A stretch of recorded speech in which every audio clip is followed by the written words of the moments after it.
Quero que você abra a sua Bíblia comigo no livro de Marcos, no capítulo 12.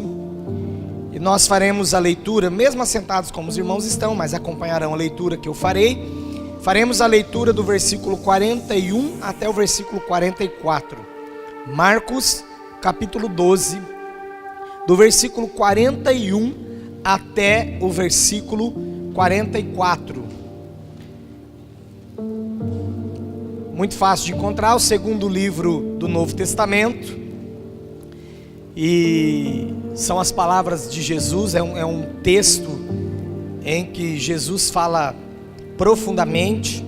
Eu quero a sua atenção para que o Senhor possa ministrar isso na sua vida. Esse texto, irmãos, potencialmente é um texto que trata sobre a oferta. E ali, claro, está claro no texto que é a oferta com relação a dinheiro. Mas nós também podemos usar todos os textos da palavra de Deus com aplicação geral na nossa vida, em que, por exemplo, nós precisamos também pensar em outras áreas da nossa vida, como é que nós temos apresentado ao Senhor. E durante a mensagem, durante a ministração, deixa o Senhor falar com você, porque é uma palavra que nos traz sim despertamento e nos traz para uma realidade. E eu quero despertar essa realidade na sua vida, porque eu tenho buscado do Senhor também me despertar cada dia mais para servi-lo melhor. Marcos capítulo 12, do versículo 41 a 44, nos diz assim a palavra do Senhor: Assentado diante do gasofilácio, observava Jesus como o povo lançava ali o dinheiro. Ora, muitos ricos depositavam grandes quantias. Vindo, porém, uma viúva pobre, depositou 2 pequenas moedas, correspondentes a 1 quadrante. E chamando os seus discípulos, disse-lhes: Em verdade vos digo, que esta viúva pobre depositou no gasofilácio mais do que o fizeram todos os ofertantes, porque todos eles ofertaram do que lhes sobrava. Ela, porém, da sua pobreza, deu tudo quanto possuía, todo o seu sustento. Feche os seus olhos e vamos orar ao Senhor. Pai, mais uma vez a Tua palavra foi lida e nós meditaremos nela. Pedimos a ação do Teu Espírito para que a Tua palavra, que já é poderosa, viva, eficaz, possa ministrar e falar aos nossos corações aquilo que o Senhor deseja. Damos liberdade ao Teu Espírito nessa noite, em nome de Jesus. Amém. Glória a Deus, amém. Meus irmãos, falar de um texto como esse, meditar num texto como esse nos dias atuais, muitas pessoas até se armam, porque infelizmente é um tema que tem sido banalizado, e eu sei que tem, quando se fala a respeito de doações. Existem várias nomenclaturas, algumas igrejas falam muito no sacrifício, e até o tema da mensagem dessa noite é ato sacrificial. Você realmente sabe o que é um ato sacrificial? Realmente nós sabemos o que é um ato sacrificial? E aí por aí tem várias nomenclaturas para esse tipo de ação, quando se fala especialmente de oferta de dinheiro, porque tem o ato sacrificial, tem aquela questão de você fazer um propósito, tem a questão de você fazer um combinado com o Senhor, tem tanta coisa. Mas eu olho para o texto dessa noite e fico pensando com o que realmente Jesus estava preocupado. Com o que realmente Jesus estava preocupado. O ato sacrificial que Jesus esperava não foi, por exemplo, o ato que veio por parte dos ricos, que davam quantias grandes, mas que era pouco, porque era algo que sobrava. Sim, eles davam um valor que, mediante os outros de classe média, classe baixa, e comparando então a essa viúva, nem se diz, era um valor altíssimo. Mas ainda eles conseguiam fazer de uma forma que, embora viesse ou aparecesse ou fosse algo que tivesse até ressaltava diante das outras ofertas, diante dos outros atos, aos olhos de Jesus ainda era pequeno. Isso serve para mim e para você, que Deus tem nos abençoado, e a gente pensa que o que a gente faz para o reino, para o Senhor, já está bom, quando na verdade a gente rebusca, repensa, como por exemplo, quando eu falei de combinado aí, às vezes é colocado um desafio em certos lugares, para a pessoa trazer um X, e dar-se o nome àquele X, de ato sacrificial. Mas como que é ato sacrificial, se para alguns aquele valor nem significa nada? E ainda a pessoa pode ficar pensando se ela vai dar ou não. Antes de tudo, o ato sacrificial é algo que acontece na hora. Não tem como você pensar, não tem como você ir para casa, meditar, remoer, primeiro duvidar, depois crer de novo e aí fazer. Não, é algo que vem para que você faça. No versículo 41 nós vemos que esses homens entregavam, depositavam, a palavra diz aqui, uma grande quantia. Eu não sei se é porque Jesus estava lá, porque Jesus ele teve uma atitude que eu não sei o que os irmãos pensariam se um líder da igreja, ou eu mesmo, ou a tesoureira, ficasse ali no gasofilácio. Eu fui em uma igreja e o pastor ele fazia isso, ele colocava o gasofilácio na frente, que era parecido com esse púlpito aqui, mas não era o púlpito que ele pregava, e tinha um corte aqui na frente, e ele colocava a mão e as pessoas iam entregando, e ele impunha as mãos na cabeça, a pessoa ia embora e tal, e ali ele orava. E eu lembrei desse texto, porque Jesus estava fazendo exatamente isso, ele estava, como diz a palavra, diante do gasofilácio. Qual seria a sua atitude, irmão, se aqui nessa igreja um dia nós resolvêssemos fazer a prática de Jesus, até talvez ir um pouco além, porque a gente não é Jesus, né? Pegar e olhar o seu envelope. Aqueles homens tinham prazer de chegar e entregar suas grandes quantias. Existem alguns comentaristas que dizem que o gasofilácio ele já era preparado num formato, claro, né, não havia o papel, moeda, então eles entregavam moedas.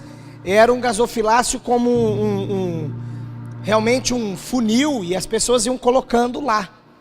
Para que se percebesse a quantia, eles traziam moedas diferentes, e cada uma tinha o seu valor, para que se percebesse o valor que estava sendo dado.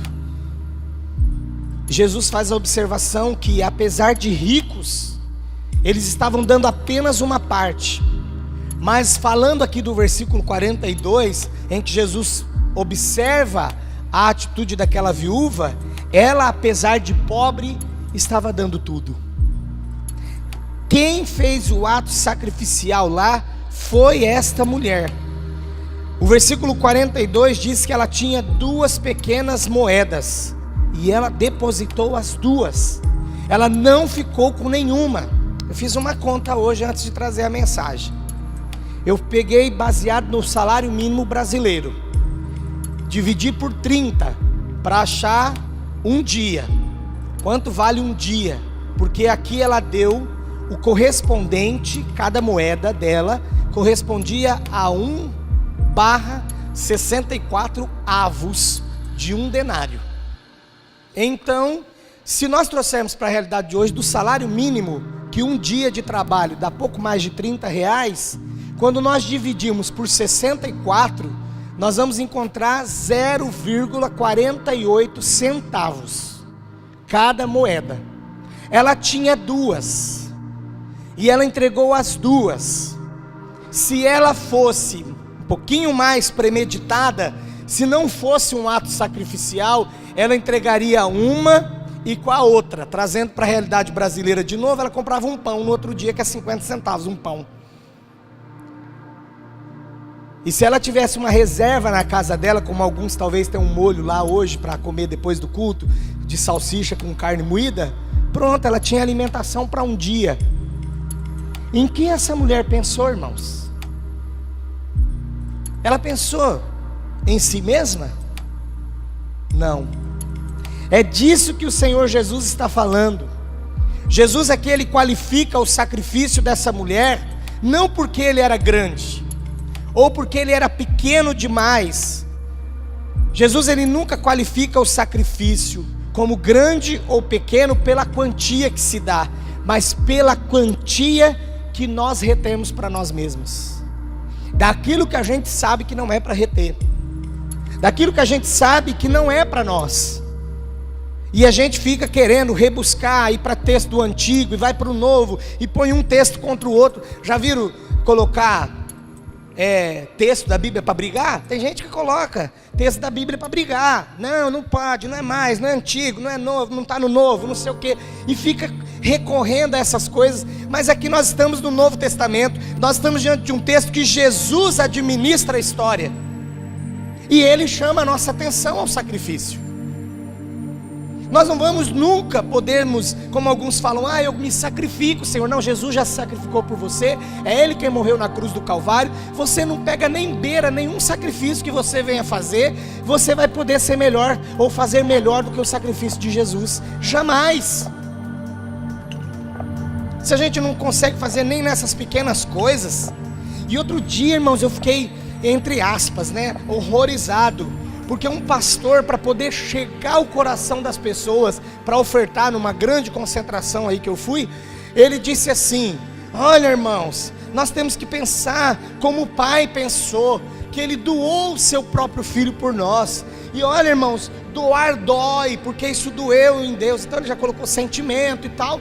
E eu comecei naquela hora a pensar, onde nós chegamos para que alguém traga o seu mísero dinheiro? Eu preciso comparar o dinheiro dele ao sacrifício de Jesus. Olha onde nós chegamos. Para tocar o coração de algumas pessoas, você tem que fazer uma comparação doida dessa. Sendo que o adorador faz o sacrifício e ele sai feliz. Porque qual era a promessa? Eu ia falar só no final, mas eu vou falar agora. Qual é a promessa que esta mulher, esta viúva tinha para fazer isto? A promessa era que se ela levasse as 2 moedas, no outro dia ela tem um carro zero na garagem, ou um camelo, novinho. Que no outro dia ela ia ter marido. Aliás, viúvas, dependendo do marido, é melhor ficar só.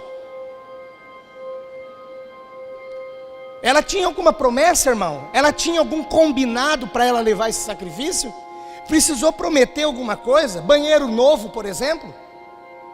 Precisou prometer que ia pintar a igreja por dentro? Não precisou prometer nada para ela. Ela simplesmente foi lá e fez. Sabe o que essa mulher ganhou? Justificação. Olha, muitos atos Jesus falou para a própria pessoa: olha a tua fé. E as outras escutando. Essa mulher, Jesus não falou nada para ela, e nem com ela. Jesus só falou para os discípulos. O texto diz que ele chamou os discípulos, não chamou a viúva. Ele chamou os discípulos e disse: em verdade vos digo que essa viúva pobre depositou no gasofilácio mais do que os fizeram, mais do que o que fizeram todos os ofertantes. Não foi nem para ela. É um negócio que, se a gente faz, é porque a gente quer ser reconhecido.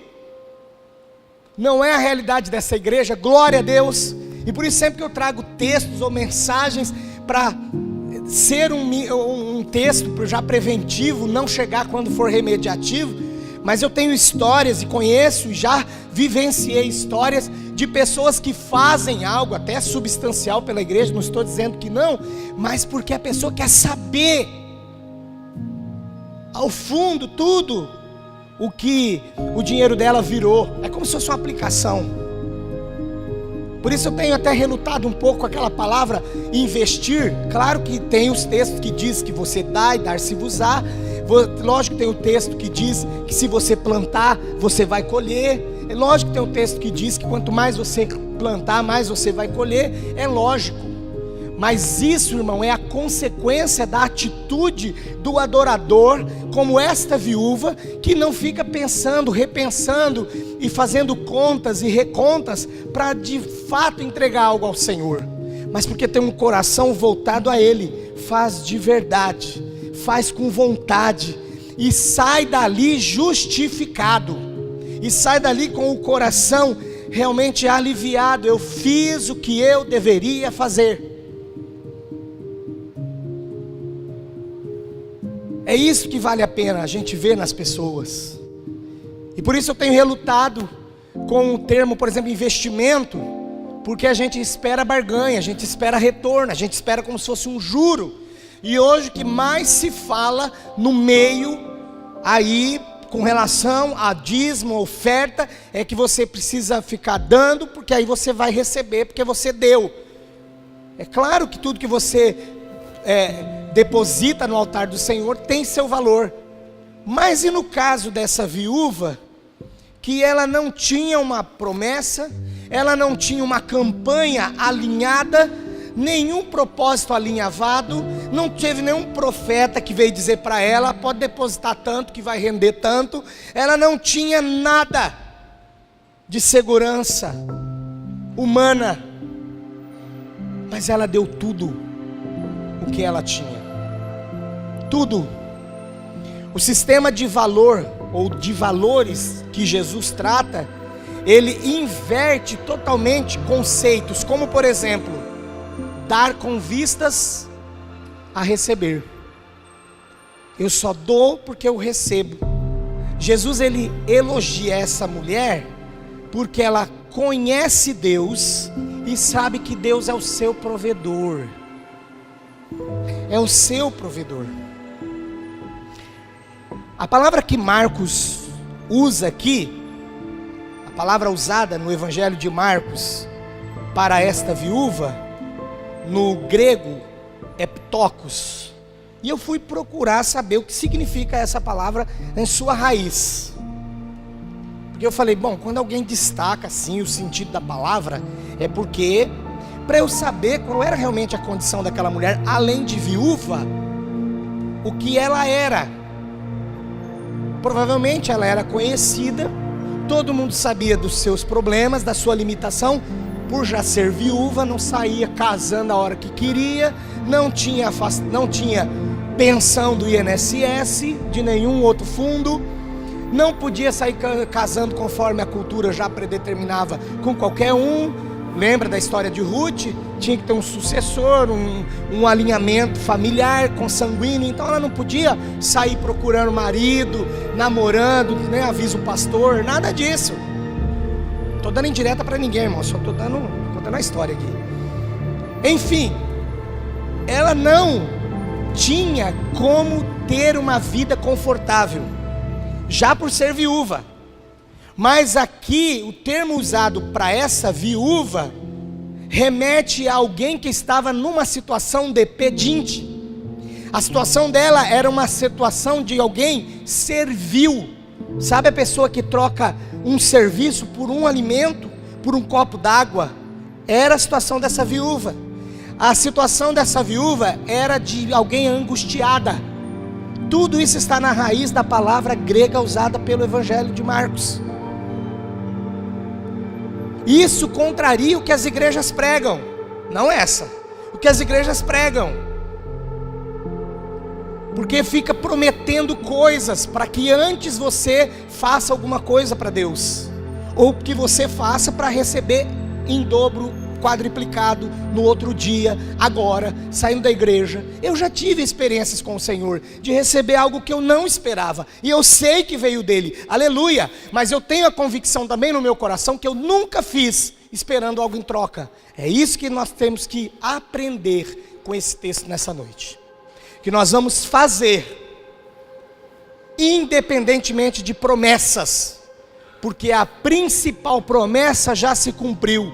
Ele enviaria o seu Filho para morrer em nosso lugar, e a todos quantos creram nele, deu-lhes o poder de serem feitos filhos de Deus. A propósito, os que creem em seu nome. E ele disse, vou para o Pai preparar-vos lugar, e vocês estarão comigo. A promessa está cumprida.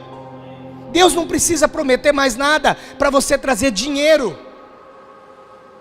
Isso é mediocridade, irmão.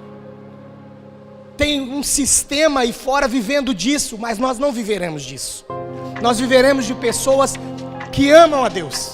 Nós viveremos de pessoas que adoram a Deus. E nós viveremos de pessoas que são generosas, porque a generosidade é um tipo de sacrifício. Na verdade, se você olhar, se você pensar, se você vai sacrificar algo, mas você prefere investir, tira essa palavra, doar para a obra de Deus. Você vai preferir doar para a obra de Deus, porque o teu coração já está muito além. Você já está vivendo um novo momento espiritual. E sabe aquela coisa que a gente admira da igreja primitiva, de Atos? Por que não volta hoje? Por que não volta mais? Por que não nos unimos e ajudamos um irmão a se levantar? É isso.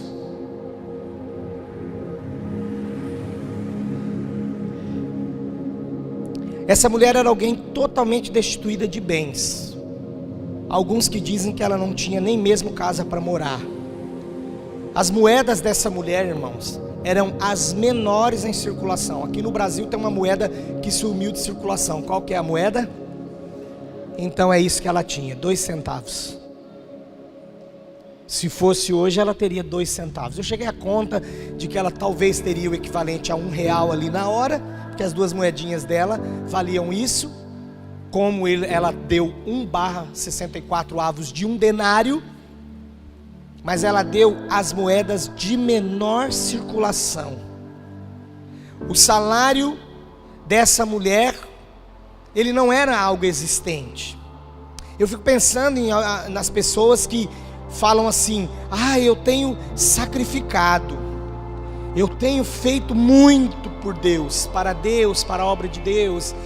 Tem gente até que, alguns pastores por aí já pegam, nunca peguei aqui não, mas pegam gente que dá mais ou menos aqui na sua igreja, porque tem que dar em outra igreja, porque na verdade não cumpre nada. Mas é a forma que a pessoa entende de sacrifício. Dificilmente, irmãos, nós um dia sacrificaremos tudo como esta viúva fez. Ô pastor, que pessimismo. Não, irmãos, não é pessimismo, é realidade. Dificilmente nós sacrificaremos tudo como esta viúva fez. Sabe por quê? Eu coloquei só 2 pontos aqui e eu até anotei para não esquecer. Primeiramente, porque na maioria das vezes nós programamos o nosso sacrifício. O que é um sacrifício programado? Que pode até ser substancial, pode até aparecer, como dos ricos aqui apareceu. Mas como é que a gente programa? Lança-se um desafio, você leva aquilo para casa, fica pensando, ou então a gente vê na mídia, aí na televisão, tem um valor lá que eles colocam: se você trouxer o sacrifício dos 365, é R$1 por dia, R$365. Então isso é um sacrifício programado. Para alguns vai doer no bolso, vai fazer além do que pode. Eu vejo certos testemunhos de alguns que foram lá para poder sacrificar, pegaram empréstimo no banco. Mas para outros isso não vai significar nada. Então para Jesus também não vai significar, irmão.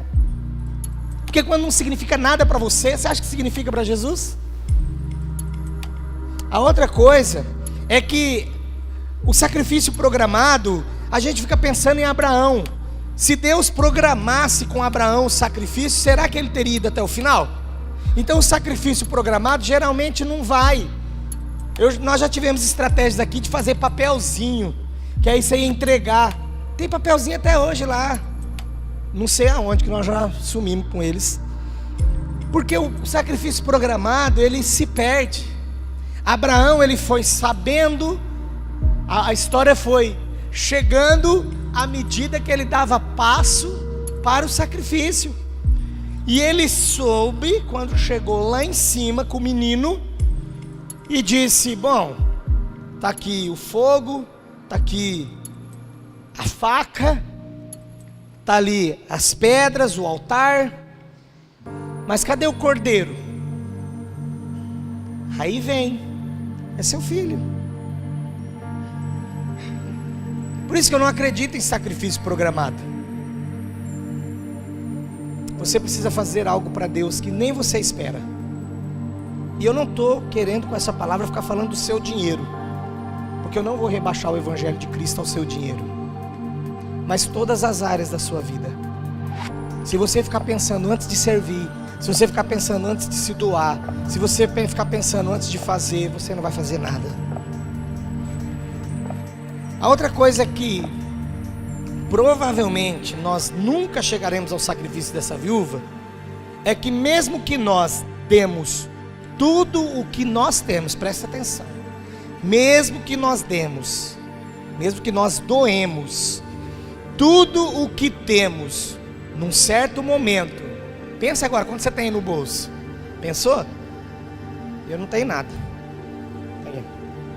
carteirinha de pastor e a minha carta de motorista, e uma bala, tá, pensa o que você tem agora no bolso, pensa agora. Aí você fala, então, é tudo que eu tenho eu vou entregar. Tudo bem, mas talvez lá no banco você tenha mais, vamos falar a verdade, você tem.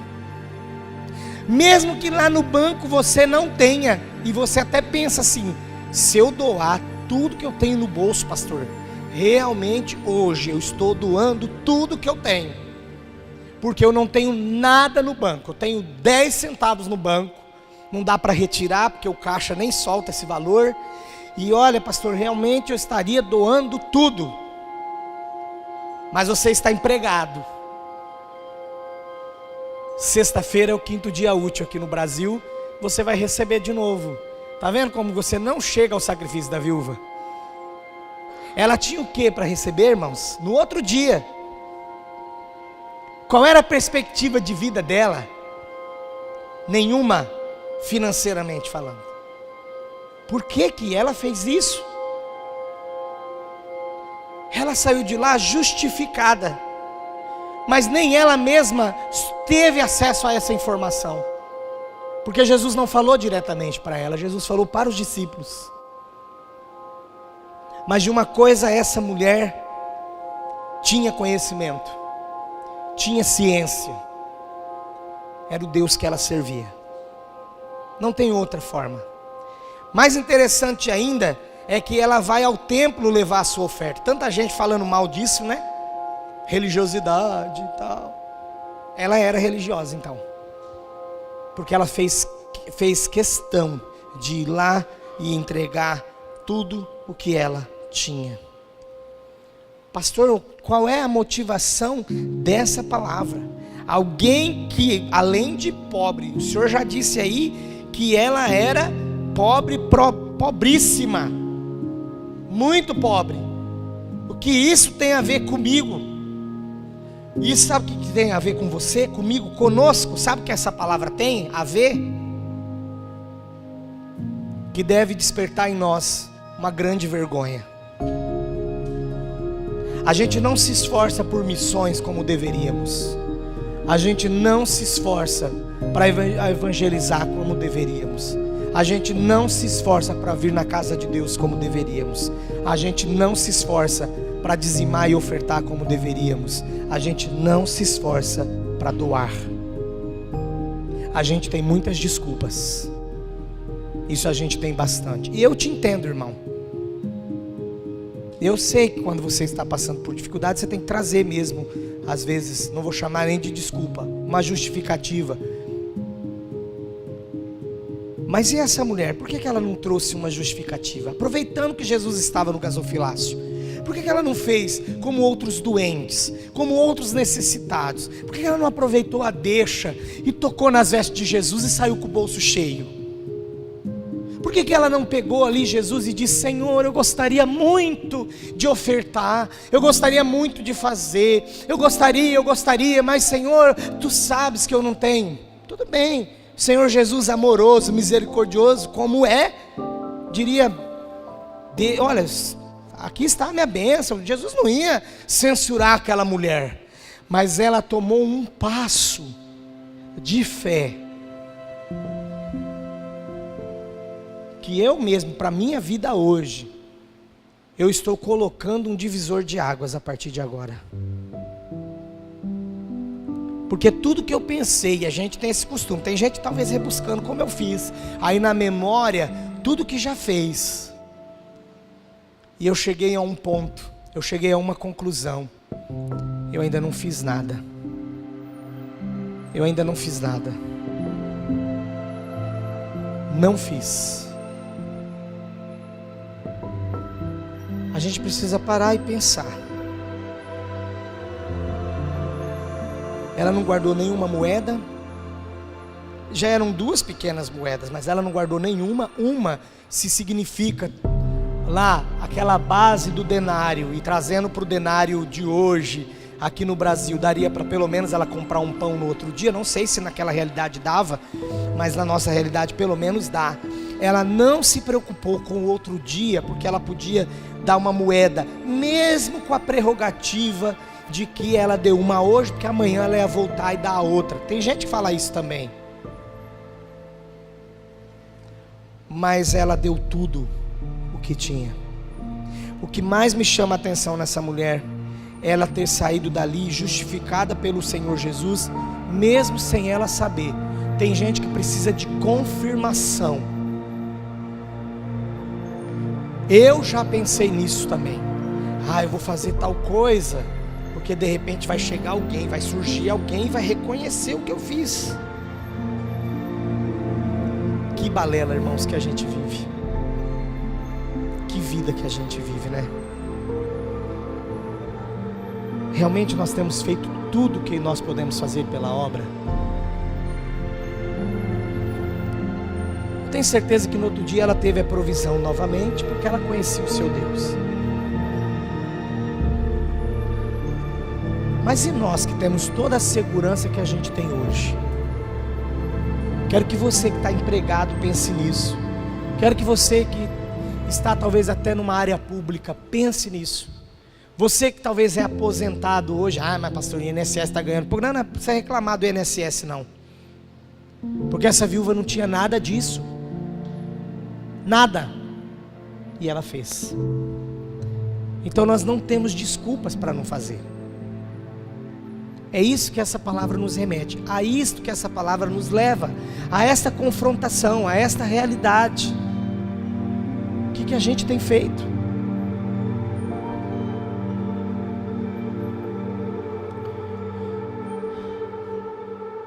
Por último, eu quero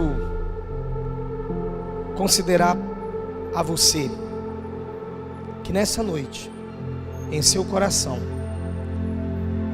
você saia daqui sentindo-se justificado pelo Senhor.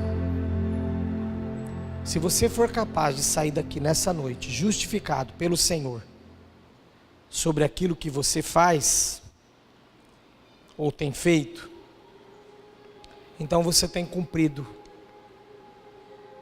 à risca o que essa viúva fez. Mas eu quero dizer aos irmãos, falar por mim, eu não saio daqui hoje justificado como ela. Eu não saio. Se você está saindo, eu quero que você imediatamente depois do culto venha orar comigo e por mim, porque você é o cara. Você é alguém,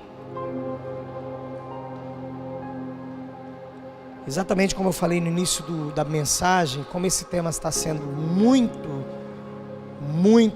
ridicularizado aí fora, parece que a gente não tem mais a liberdade de falar do assunto na igreja mais. Mas é uma questão de posicionamento.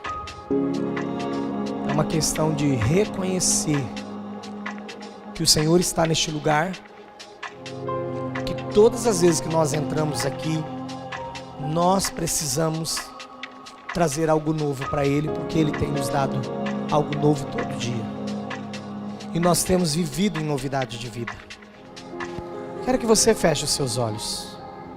Quero que você busque ao Senhor. Quero que você pense naquilo que a palavra de Deus nos trouxe hoje. Eu reconheço. Não foi uma palavra para a gente sair daqui pulando. Mas é para a gente sair justificado, se assim estivermos fazendo a nossa parte. Quero que você busque ao Senhor agora. Ore. Só você e Deus sabe o que você tem retido. Só você e Deus sabe, de fato, aquilo que você poderia já estar fazendo melhor, e você não faz e não procura fazer. E eu englobo todas as áreas da sua vida. Se eu tivesse trazido hoje uma mensagem de cura, se eu tivesse trazido uma mensagem hoje que remetesse às bênçãos, se eu tivesse trazido uma mensagem hoje, mesmo que o apelo fosse para vir à frente, para orar por você, por isso ou por aquilo, com facilidade talvez você viria, porque é algo que você realmente precisa. Mas quando a gente trabalha esse assunto, a gente nem sabe se pode fazer um apelo desse. Você que quer sacrificar, vem à frente. Porque parece que se tornou algo banal, e a maioria das pessoas só sabem falar: eu não tenho com o que ajudar, eu não tenho com o que contribuir, eu não tenho com o que fazer mais nada. Então eu quero que você leve essa palavra para sua casa, não para programar um sacrifício, mas para que você mude a partir de agora o seu conceito. Porque talvez você até aqui viveu uma dificuldade muito grande com esse assunto de trazer ao Senhor pelo menos aquilo que é dele, pelo menos aquilo que lhe pertence, sem ficar com discussões teológicas, porque nós não vamos nunca retirarmos da palavra de Deus que o dízimo é um princípio, porque Jesus confirma com a moedinha. De quem é a caricatura aí? É de César, então dai a César o que é de César e a Deus o que é de Deus. E ele ainda diz: se a justiça de vocês não exceder ao dos escribas e fariseus, vocês não herdarão o reino dos céus. E uma coisa que fariseu sabia fazer e muito bem era dizimar e ofertar. Então se a nossa justiça não for maior que a deles, nós não herdaremos o reino dos céus. Então isso é passível, isso já acabou a discussão. Ah, mas tem o texto de Paulo, cada um contribua segundo o seu coração. Paulo estava falando especificamente à igreja de uma oferta que ele precisava naquele momento, no ponto que ele estava ministerialmente, como eu chegar aqui agora e pedir para você a mesma coisa. Mas uma coisa não anula a outra. Então, se a gente não está fazendo nem o que nos é pedido, talvez essa palavra sacrifício não vai subir ao teu coração.